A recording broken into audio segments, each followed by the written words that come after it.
A higher education and professional career can be the gateway to many privileges, but amidst Canada's shifting economic tides, job security isn't always one of them, according to a new study. A survey released Tuesday of 1,000 professionals across the country found that 1 in 5 are in precarious jobs, working contract to contract, part-time, or freelance. More than half of those in insecure employment said their income varied significantly, and 60% said they don't have pension plans or sick pay. Ricardo Tranjan, a senior researcher at the Canadian Centre for Policy Alternatives Ontario office, said survey addresses a number of myths, including that job precarity is something that primarily impacts people entering the job market. Supplied photo. Conversely, 85% of professionals with secure jobs had pensions and 94% said they got paid if they were ill. Regardless of job status, the study conducted by progressive think tank the Canadian Centre for Policy Alternatives found widespread sense of economic insecurity, with 58% of all professionals surveyed reporting their job used to be more stable. A number of the hallmarks of precarious jobs and low-wage jobs, like the lack of pension plan, like a sick day, like a predictable income, a predictable schedule, all of those things were found in a good percentage of professional jobs, said the report's co-author Ricardo Tranjan. Article continued below. The key point is that when we talk about precarious jobs in Canada, we tend to think about it as something to happen to low-wage jobs, but that is not the case. A study, completed in 2017 by 2 independent experts appointed by the Ontario government, found that almost half of low-income earners in the province are in precarious jobs. Research for the Law Commission of Ontario, based on 2008 data, found that workers with less than a high school diploma, as well as recent immigrants, women and people of color, are overrepresented amongst vulnerable workers. While the CCPA study shows those with a higher education and professional careers have a better shot at stable employment, its findings challenged the idea that well-paid professionals opt for non-traditional working conditions, with 57% of professionals in precarious roles saying they would prefer a better job. When we see professions in traditional occupations precariously employed, it really drives home the point that it is management decisions that are making jobs more precarious, he said. Some 22% of professionals surveyed in Ontario and Quebec were in precarious jobs, slightly lower than the 25% reported in the prairies. British Columbia and the Maritimes had a slightly lower rate, at 20 and 17% respectively. What are your thoughts?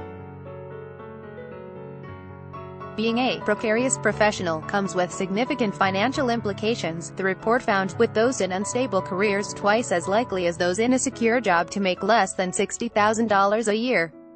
This study, entitled "No Safe Harbor: Precarious Work and Economic Insecurity Among Skilled Professionals in Canada," defined a professional as someone who is in a job that requires specialized credentials or is considered high-skilled.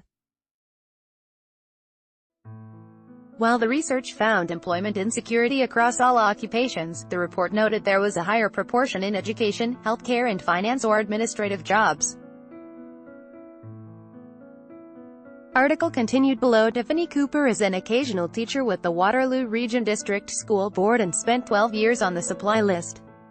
Along with coping with an erratic schedule, she says she rarely cleared more than $20,000 a year in her role and for 8 years picked up a second job in a store.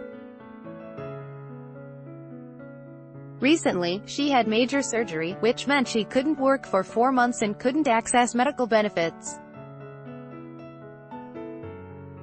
It's extremely challenging for a lot of people and it's frustrating for a lot of people, she said. The perception about job quality has changed amongst teachers, she added.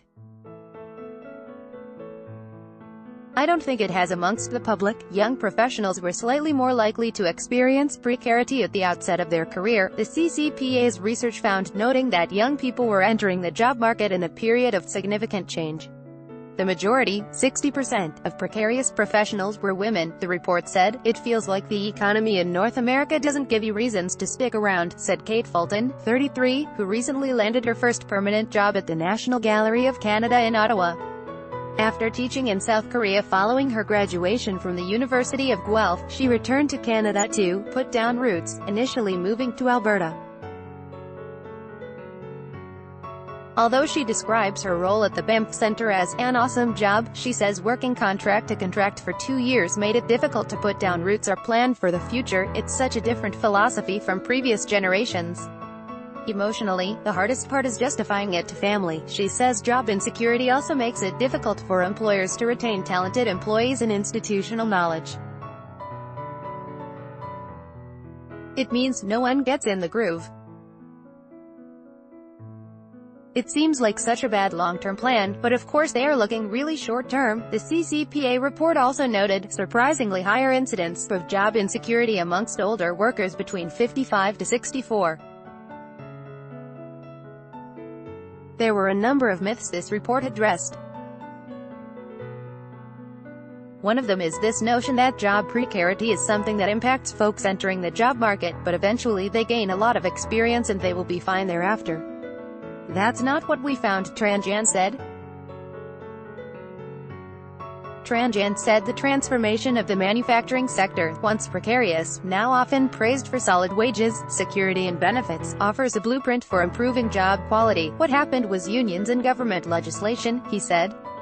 Last year, the Ontario government revamped its workplace laws with an eye to offering more protection to precarious workers through Bill 148, which upped the minimum wage from $11.60 to $14 an hour in 2018 and promised to increase it to $15 in 2019. It also introduced 2 paid emergency leave days, made it easier for some workers to unionize, and mandated equal pay for equal work for part-time, casual, and temporary employees. The province's new Minister of Labour Laurie Scott is now considering the recent changes made and their impact on the overall economy, said ministry spokesperson Janet Delaney.